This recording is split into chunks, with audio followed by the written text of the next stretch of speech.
lady wrote in. Okay. She's from West Virginia. Mountain Mama. But anyways, she wrote in, and here's what she said. I kind of broke it up a little bit because it was kind of a little bit of a letter here. She says, "Hi, Talk CDL." Hello. Hello. Hi. Hello. But anyways, she says, "My name is Annie." Okay. She says, "First off, I love your show." Thank you. Thank you, Annie.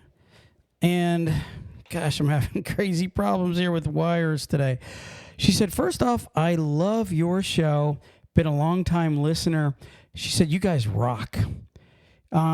She says, "The reason I am writing to you is I wanted to tell you about my husband." Okay. Okay.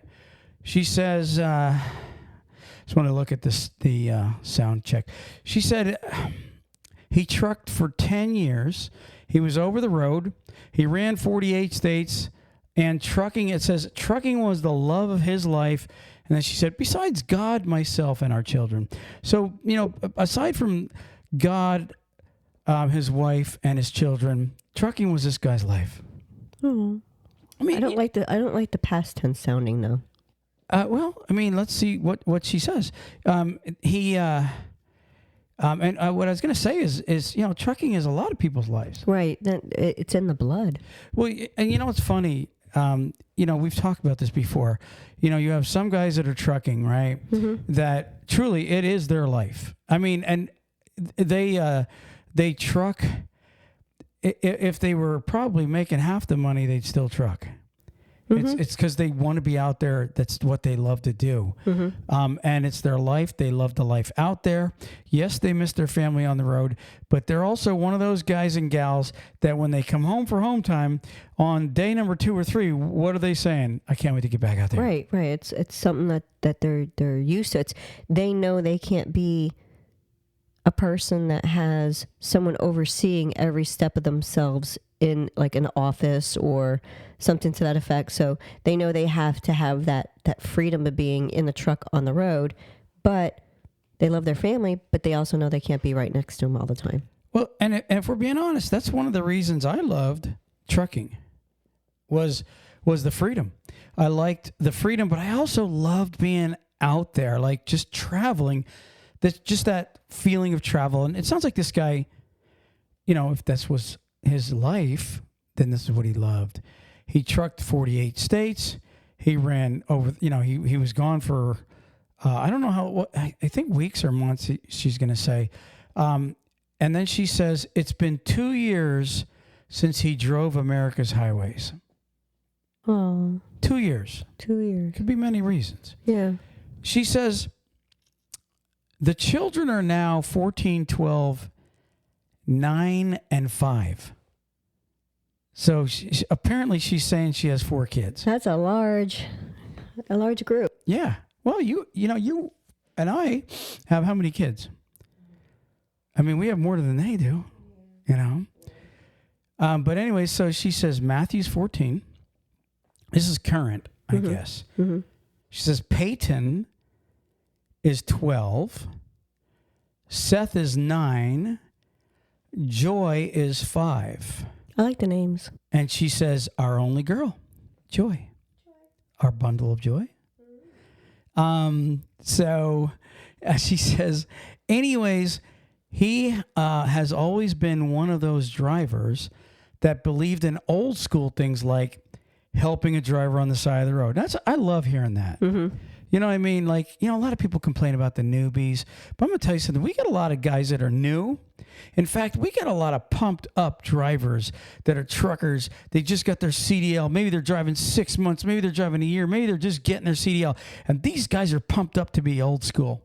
It's true. Yeah. So a lot of you guys out there that are experienced, and you think every guy and gal that's coming into the industry is just what you call a steering wheel holder. I'm going to tell you something right now. There's a lot of newbies out there that are seriously more old school than some of the guys that have experience with him. I'm telling you, just from the letters we get. How about Ben? Ben's been writing us lately, and you could tell Ben lives in Canada, but he trucks down to America. And this guy is definitely old school. He's got the heart of a trucker, I can tell. Just like Sean Dirksen. Okay. But anyway, so you've got Matthew, he's 14, Peyton is 12, Seth is 9, and their little bundle of joy, is 5 years old. And it's been 2 years since he's driven, okay? And this guy, just to recap, is a trucker that loves old school, I don't want to say rules, but the ways, you know what I mean? She said he loved to stop when he's seen a fellow driver that's broke down or in need of help. You know, maybe he needs help at a truck stop, whatever the case is.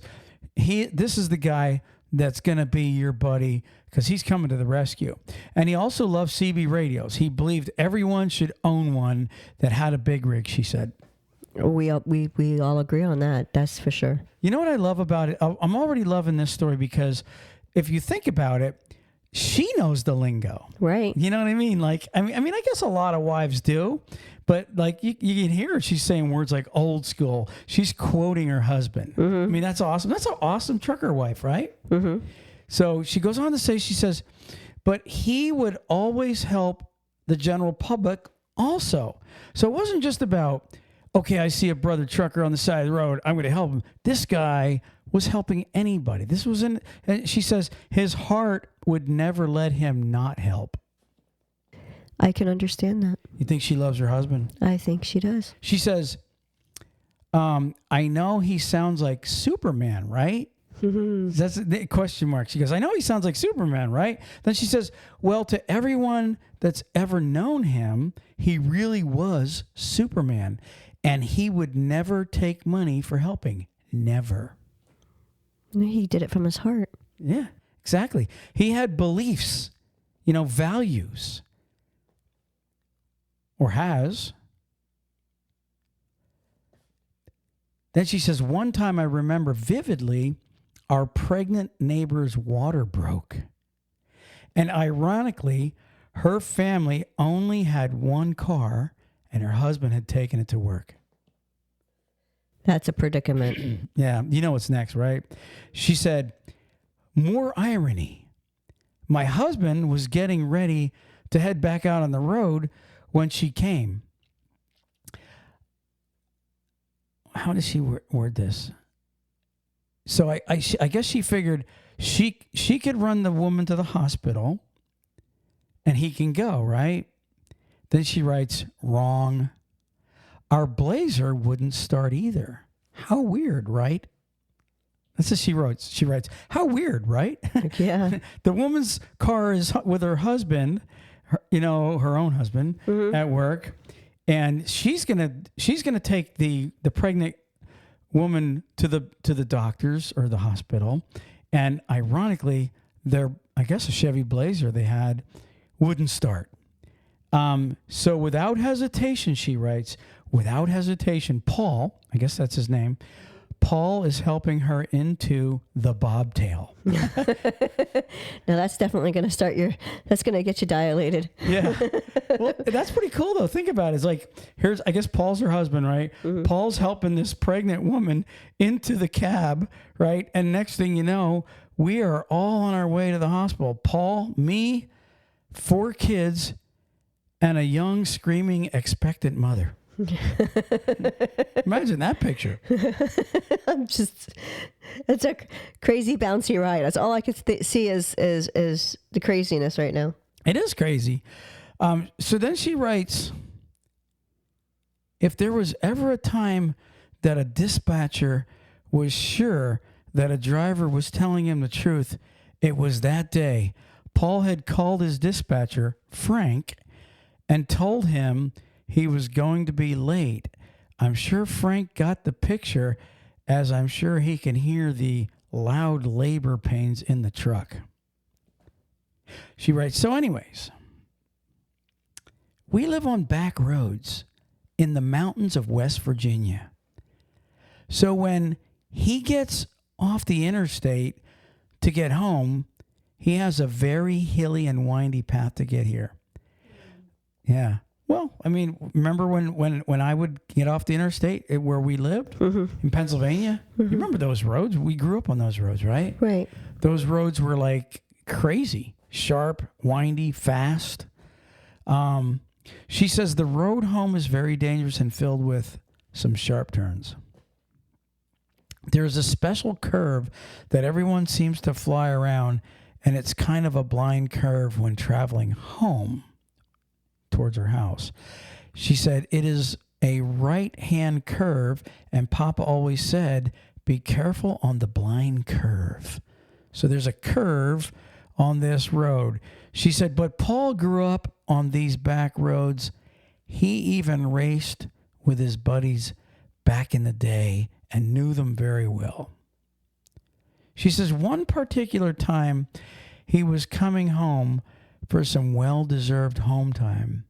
He had been out 4 weeks and couldn't wait to get home to those 4 big smiles waiting for him. Well, 5 big smiles. I almost forgot my own smile. Ha ha. She writes, ha ha.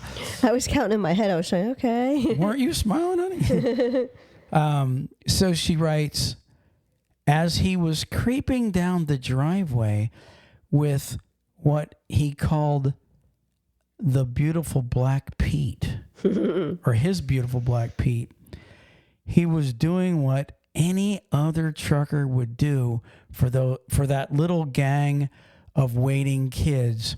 He was pulling that air horn and making those smiles even bigger on their faces.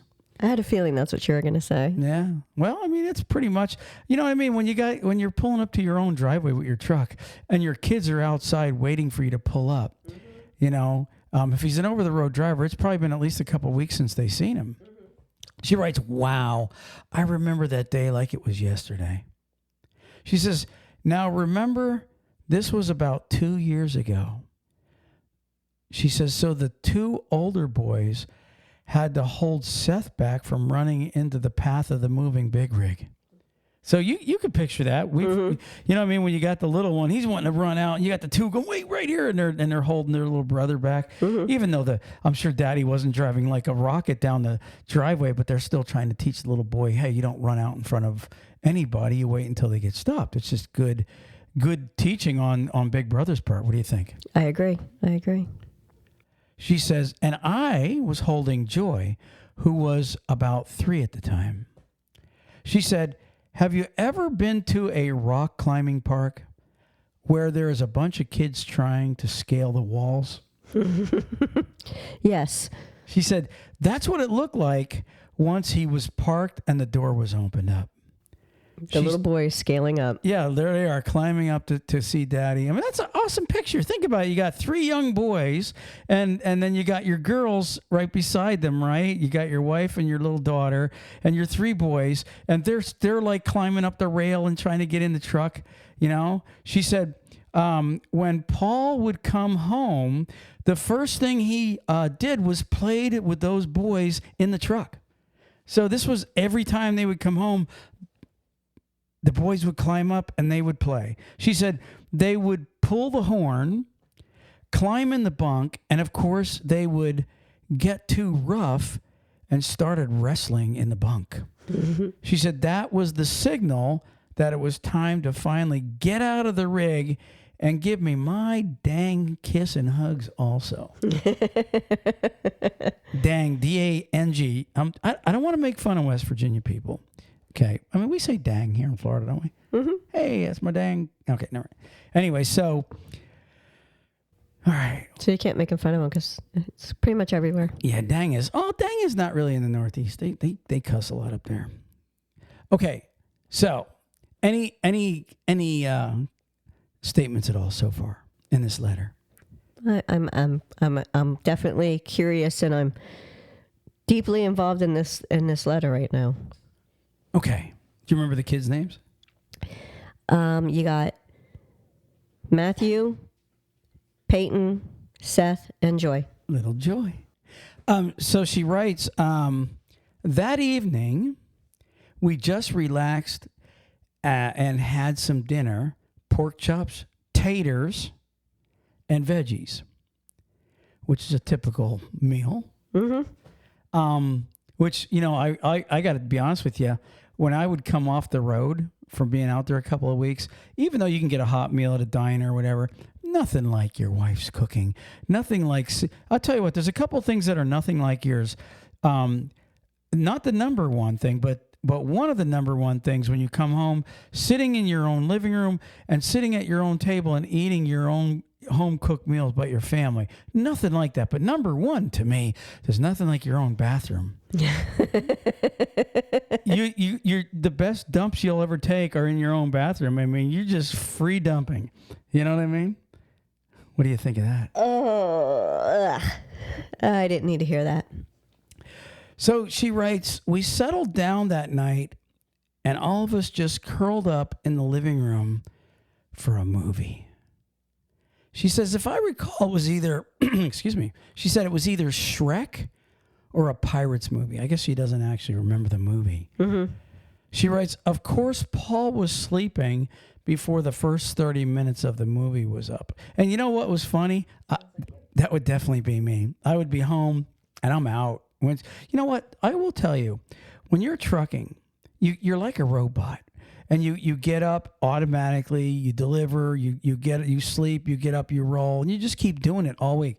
But there's something in you, at least there was something in me, that once I got in my own house, it was like there was going to be extra sleeping in that first 24-hour period, because it was almost like your body had to catch up on rest when you got back. Mm-hmm. So I wouldn't doubt it. Exactly. So she writes, of course, Paul was sleeping before the first 30 minutes of the movie played. And by the end of the movie, she says, they were all out like a light. So like picture, your husband comes home, they wrestle around, they playing, they're having a great time. It's happy times. And by the end of the movie, you look up and everybody's sleeping but you. And she writes, the next morning, while I was making breakfast, there was more wrestling as the boys snuck into the bedroom to attack Daddy. Sounds familiar. Exactly. She writes, while he was sleeping, of course. She says, after breakfast, it was tradition time. What do you think tradition time is? They probably did something that they always did when he came home, like maybe go for a walk. Nope, or that's not it. Okay. You want to guess more? No, go ahead. You can if you want. You want to guess? No. You don't want to guess? All righty. Well, guess what it was? She says, Daddy and the boys, and of course, little Joy. And then she writes in parentheses, her name is Joy because she's Daddy's little Joy, by the way. She writes, they went outside to clean the truck. That was our tradition. That's pretty cool. What? Got to get the dirty clothes out. I think that's cool. Yeah. So she says, oh, yeah, that was a pure sight to see. Imagine this crew trying to clean the inside of the truck while antagonizing each other. She said, once the inside was done, the outside was washed. And of course, they ended up squirting each other and horsing around some more. So it sounds like the typical. Yeah. It sounds like Daddy probably antagonized himself a little bit. I would say Daddy had a little bit of involvement in there. Yeah, a little bit of rough play. She writes, so that day we went grocery shopping and had dinner at the local burger joint. She said Paul spent the next few days getting the honeydews done, which, of course, I know what that's like, obviously. The things that you need me to get done, which everybody knows what the honeydews are. Yeah. You cut the grass if you had to, fix certain things if you had to, blah, blah, blah, blah, blah. She said, we spent whatever little private time together, if you know what I mean. I would later on in a few weeks learn that I was going to have another boy, and you guessed it. I'm sorry, another baby, and you guessed it, another boy. Uh-oh. Yeah. Interesting. She says, this one was named Paul Jr. after, of course, Paul Sr.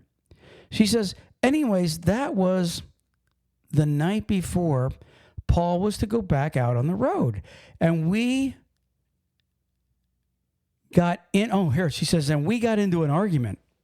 Uh-oh. So they get into a fight. And you know what that's like. I mean, it just happens. Married couples, especially young ones, right? Mm-hmm. She says, I won't tell you what the argument was about, but know this. I am the most stubborn person I know, and I don't like to apologize, and I never used to admit I was wrong. Sounds exactly like you. I mean, seriously, it does sound like you. You're pretty stubborn. You don't even want to admit that. I'm not saying a word. I take the fifth. You drank a fifth?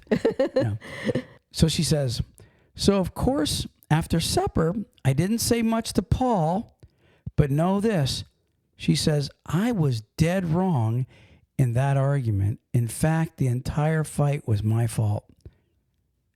She says, the next morning when Paul was packed and ready to pull out, he went to give me a hug and a kiss, and I gave him a fast peck on the cheek. She said, you know, the kind of kiss that says, I really don't want you to kiss me. Or, you know, I really don't want to kiss you.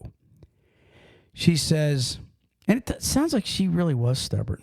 Mm-hmm. I mean, I feel bad for anybody that gets into a fight and no matter what, even if they know they're wrong, like she just admitted she said she was dead wrong. The entire fight was her fault. Yeah, but she hasn't admitted it to him yet. Right, and that's sad because you know, there they are getting ready to say goodbye. Let me see, where am I at? She gave him a fast peck on the cheek. Yeah. Okay. She says, even though I knew I was wrong, I still acted like I was right in my stubborn way. Anyways, Paul gave the kids their hugs, and they were sad because they knew it would be weeks till they see Daddy again. And of course, you know, the kids get sad. Mm-hmm. She says, about 2 hours, I want to make sure my thing's playing. She says, about 2 hours into Paul being gone, I started to feel guilty and thought I would call him and schmooze things over. 2 hours too late. He just left. Exactly. You should have did it last. Well, anyways, she says, that's when I got the worst knock on my door anyone could ever get.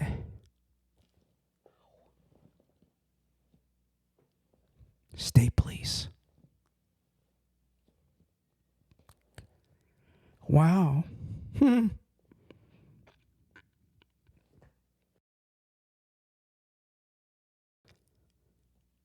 She said, well, they were there to deliver the news that Paul had been killed. Guess I should have read it. How stupid. Well, that's sad. That is sad. What do you think? I agree. It's most stupid, or it's the worst news that you can get is having someone come to your door. And I know. she probably feels extremely Bad. horrible because she did not tell him that she loved him and gave him the hug and kiss before he walked out the door. Yeah. She said, it was the worst day of my life, one I can't get back. She said, I'm writing in hopes that you will tell mine and Paul's story. Well, we just did. Miss Annie. I'm so sorry. That's horrible. She says, please tell your audience that there is something special about a trucker's relationship with their family. What do you think of that? It is a special relationship. Yeah. Terrible. Terrible, terrible, terrible, terrible, terrible letter. Wow. You ever fear that knock on the door? I have many It's times. Horrible. So she said, we only get to see each other so many times a year. This is the special relationship I guess she's talking about. She said, there should be a rule in every trucking family's house. Papa is not allowed to leave if there's any anger or any unforgiven fights. I agree. That's You should not go out the door no matter what. I mean, that's one of the rules. Even when you and I, if we're angry at each other, we still give each other hugs and kisses, say I love you before you walk out the door, because you don't know. Hey, what's that scripture say? Don't let the sun go down on your wrath. Correct. Wow. She then says, you will never forgive yourself if the last thing you say to each other is something in anger. You will never forgive yourself if the last kiss you have together was one you pulled back on. Mm-hmm. What do you think of that? That's crazy. Crazy letter. And you especially will never forgive yourself if the last time your children looked into their daddy's eyes, they seen him sad because mama was acting mad at him instead of loving him. Ooh. It's a sad letter. What do you think, R? I think that it's something that everybody should be thinking about. She says, thank you for the entertainment, and I especially thank you for entertaining Paul. He loved you guys too. Well, Lord willing, you'll see him again. Yeah. Till you meet again. I don't even know what to say on a letter like that, Ruthann. That's crazy. That is crazy. What do you think? I think that when Annie wrote that, she wanted everybody to think about how you treat one another and think how you want your relationship to go and how far you need it to go versus going and regretting that you don't get to see each other again. All right, drivers, there you have it. You'll need to make sure that you don't leave home in anger ever or sadness or anything like that at all. Follow Annie's advice. Yes, please follow Annie's advice and always make sure, because you just don't know if it's the last time you'll see each other. Like she said, it's a special relationship truck drivers have.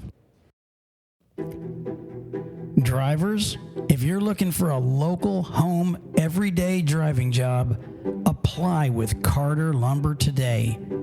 They have positions for Class A and Class B local drivers. They can take experienced drivers, students, and non-CDL drivers. With over 160 locations, chances are they have a position for you. So go to carterlumber.com/talkcdl and apply today. Again, that's carterlumber.com/talkcdl. Thank you. Hey drivers, are you sick of watching the other drivers bypass the way station while you are held up going through yourself? Well, download DriveWise today at www.drivewise.com. That's DRIVEWYZE.com, and start bypassing the scales yourself. If you're a small carrier, an owner-operator, or even a big fleet looking for something better, check out DriveWise today. And remember, there's no equipment, no transponders needed when you're using DriveWise. Check them out for a free download at www.drivewYZE.com. If you're a driver looking for a new trucking job, check out NCI.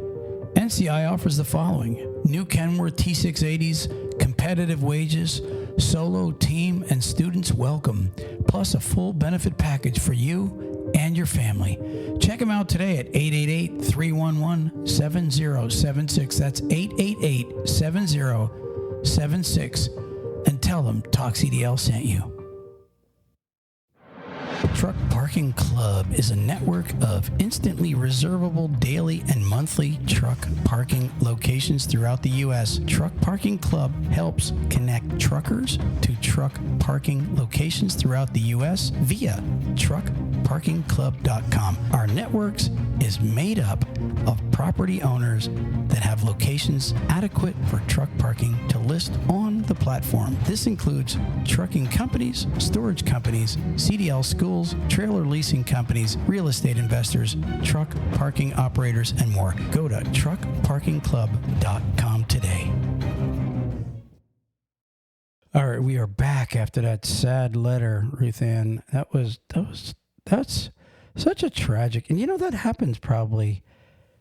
Well, daily. I don't want to say daily, but I'll bet you it happens enough that it's breaks a lot of hearts, and not just in trucking. You get into a fight, and then next thing you know, something happens to somebody that you don't get to say I'm sorry, or you don't get to say, I love you or anything like that. That's just very sad. It is. I mean, you don't want, the one thing that Miss Annie had said is you don't want to feel that guilt that you have to live with, knowing that you can never take back that argument. You can never say you're sorry to the person. You can never make it better by apologizing or just giving them a hug. It's gone. Moving on. So, interesting story I read. And I didn't even, pardon me, I did not know, I was never a big Motley Crue guy. And you're probably going, what do you mean Motley Crue? We're on a trucking show here. John Corabi. Have you ever heard of him? There was a time where he was the front man, 1992 to 1997. He was the lead singer of Motley Crue, I guess, when Vince Neil left. Interesting. No, I never even knew that. Yeah. But guess what? He took a year when he left Motley Crue. So he leaves Motley Crue, becomes a trucker for a year, and then goes back to singing for Rat. Oh, yeah? Yeah. Or playing guitar for Rat, whatever the case is. I was kind of like blown away, but it was really a neat story because he says a former member of Motley Crue says that he spent a year after his departure from the band and had a blanking blast. He says John Corabi was the front man for Motley Crue between 92 and 97. After leaving the band, he realized the money he had made wasn't going to last him very long. So he turned to trucking to support himself and his family. It's kind of weird that the front man of Motley Crue is, but here's why though. It says that's when one of the things everybody assumes, because I did the Motley Crue thing, that I was a multimillionaire, he said in an interview. But at the same time, I joined Motley in 1992 and left in 97. And in the 5 years, my son was diagnosed with diabetes and my mom was diagnosed with cancer. So fortunately / unfortunately, I wound up taking care of them financially. So I guess he's saying, fortunately, I had the money. Unfortunately, the money got spent.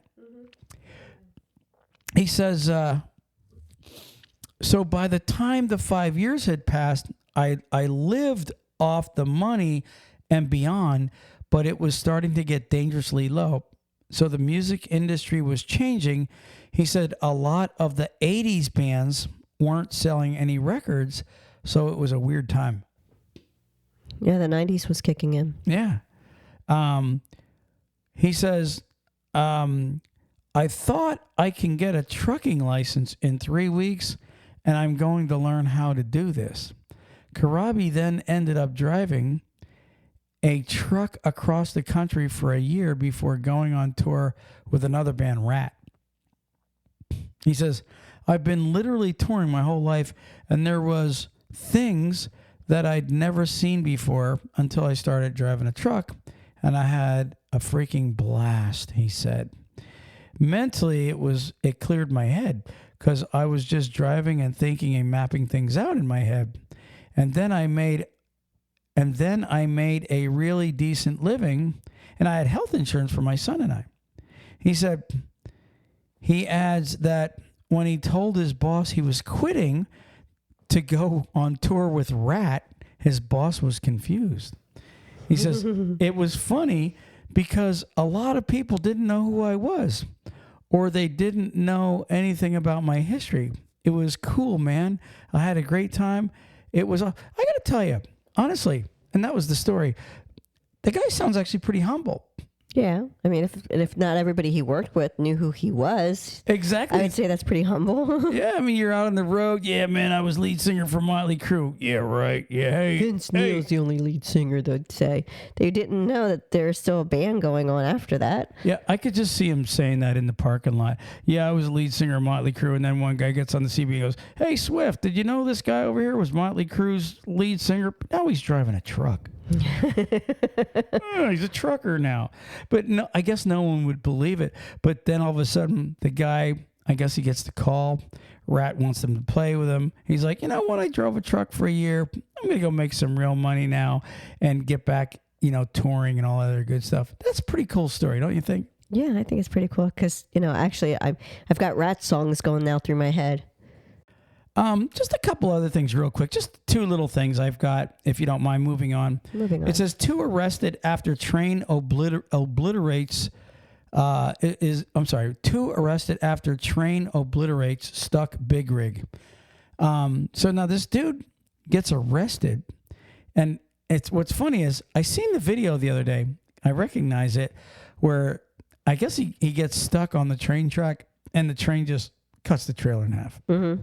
This is a truck driver and passenger were arrested Thursday in North Carolina after a train versus truck strike led police. See, I'm thinking, okay, so you're getting arrested for what? Reckless driving or what the case is? And then it says they discovered drugs and alcohol inside the cab. He says the train collision occurred at 5 p.m. on June 8th in Wingate, North Carolina. According to the news, a semi-truck hauling pallets of bricks got its landing gear stuck on the set of a railroad tracks in North Carolina, and a CSX train struck the trailer before the driver was able to free the truck vehicle. No injuries were reported. It said following the crash, police reported finding cocaine, an open container of alcohol, marijuana, and magic mushrooms. Oh my gosh. I'm thinking to myself, so this is the funny part, right? It says truck driver Patrick Rainey and passenger Dandris Lake were arrested. I wanted to make sure I mention them, give them their credit, for making Talk CDL's news. What's funny though is it said the landing gear got caught on the train tracks. Yeah, because I was trying to think about. Well, they didn't wind it up all the way. Yeah. So I wonder why they didn't wind it up all the way. I mean, they only had magic mushrooms, weed, and coke in the truck. Yeah, and an open container. And an open container of alcohol. So you have just to wash all that down. I'm just trying to picture them.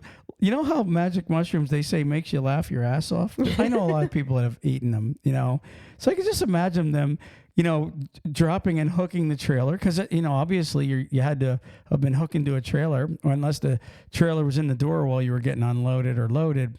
But somehow once they got under it, I don't know, did they even crank it up? Were they just giggling? From the mushrooms? I have no idea, because I'm just trying to think of how they were able to drive, like from anywhere to, 5 feet in front of them with all of that. I mean, to me, I wouldn't have been able to be functional. Yeah, and if I look at the picture of the actual accident where it happened, it wasn't like the train tracks were on like a really steep incline coming over. So obviously it doesn't look like they really probably even bothered winding it up once they got under it. Hey man, get the dolly, man. Oh, okay, crank. We're ready. I can just. And did they go over that first track and they're stuck between two tracks that they couldn't back it out? I mean, I'm literally, I see There's the that. picture, yeah. So it's like, how far they were like in the middle of it all. So I was trying to figure out, they weren't able to back it up. They weren't able to go forward, and they weren't quick enough because they're too busy screaming in the bob. I could just imagine if they were on the mushrooms and they had the alcohol in them, they'd be like, "Hey man, we're stuck. Hey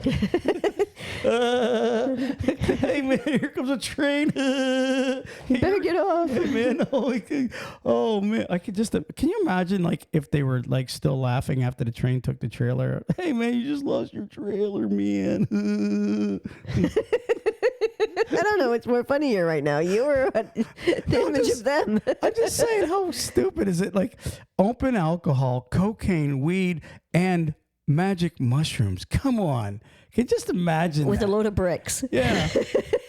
Yeah, but I could just picture it, man. I could just picture them laughing their ass off. When the cop pulled up, maybe they might have been just laughing their ass off, and the cop's like, something isn't right here. Wow.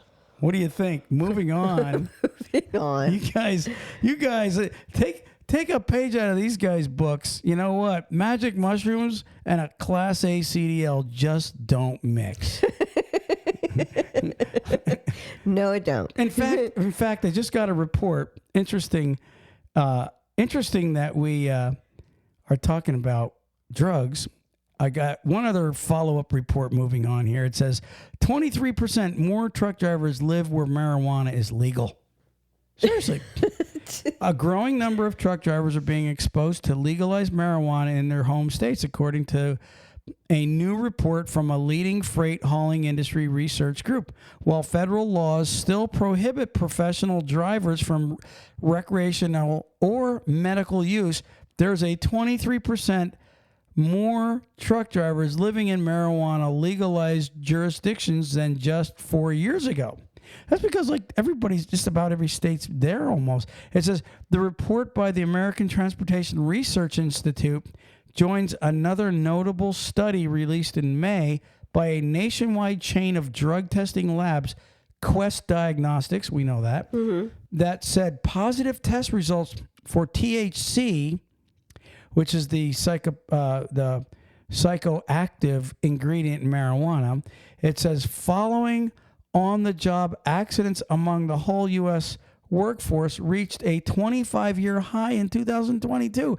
It said all the while the Federal Drug and Alcohol Clearinghouse, which is where the truckers' names are at, it says the repository of test results for all transportation employees nationwide, including truck drivers, saw a 31% jump in marijuana positives last year. 31%, that's sick. Now let's just make it all over the states positive for marijuana. Let it all be legal. Yeah, so I mean, like, if you had 30,000 last year, 31% means you had another 9 to 10,000 on top of that, an increase from the year before. It says in 2012, Colorado and Washington became the first states. Do you remember that when they became the recreational states where you can go into 7-Eleven, get a Slurpee and a joint? And a joint, yeah. It says, since then, 19 more states and the District of Columbia have legalized recreational use, and 38 plus DC have sanctioned it for medical. So 19 more. So you have 21 states now where you can legally get high without a medical purpose. And it says, and 38 more have also given the go-ahead for, like, if you have what they call a medical card, everybody can get one, and you can also smoke weed. In fact, you and I have mentioned it. How many times have we go to one of the parks or go somewhere in Florida, and every time you get out of your car, don't matter where you're at, you can smell weed. Yeah. Everywhere you go. Daytona is really bad with it, too. Yeah, I mean, I'm just saying, everywhere you go, you can smell weed.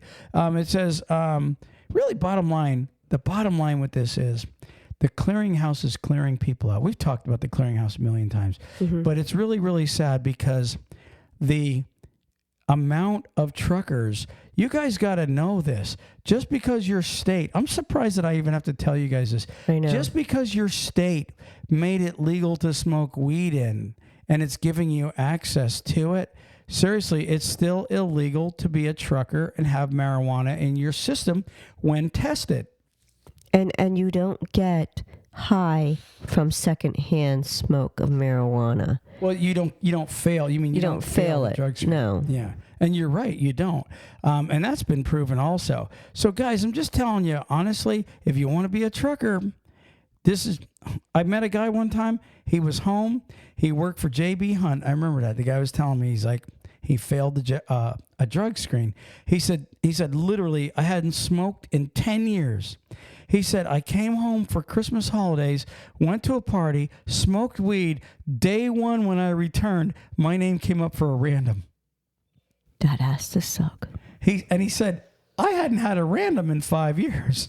That's got to really suck. Yeah, talk about irony. So guys, just as you think, okay, one time won't hurt. I just got to, go long enough to where it's out of my system. Just when you think that is when they say, hey, Billy Bob, you got a random. You have so much time to be at this testing place. And if you don't get there and take that test, boom, it's automatic fail. A refusal is a failure. It is. A refusal is a failure. So, I mean, I don't even know the number. I know last year was like 45 or 50,000 people literally had failed the drug screen in trucking. Anyways, Ruth Ann, stay away from marijuana if you have a Class A CDL and you plan on using your Class A CDL.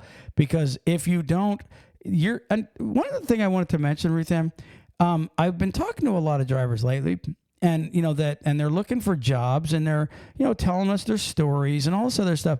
But a couple of them said to me, "Hey Troy, what's a SAP program?" So for all you truckers that are seeing, because right now you see a lot of ads for truckers, and every one of them says no SAP, no SAP. S is in Sam, A is in Apple, P is in Paul.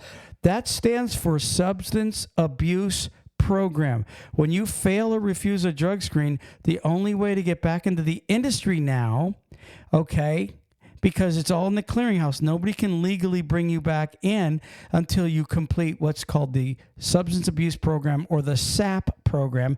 And then your SAP officer or the guy that certified you has to send the information to a company that's willing to do what's called the reentry test. And then you have to do 6 randoms in a year. And here's the problem. Nobody wants a SAP driver right now. So if you're thinking about smoking weed this weekend, all right, know this. If you get caught, you probably aren't even going to get a job, even if you complete the SAP program, because most companies aren't even hiring them. No, they don't. They don't want to hire them right now. What's that old saying? Say no to drugs. Yes, this is your brain on drugs. This is your brain on drugs. And this is the podcast being turned over to Miss Ruth Ann and her word of the day by Word Genius. Ruth Ann, you got it ready? I got it ready. Let's hear it, girl. Tittle.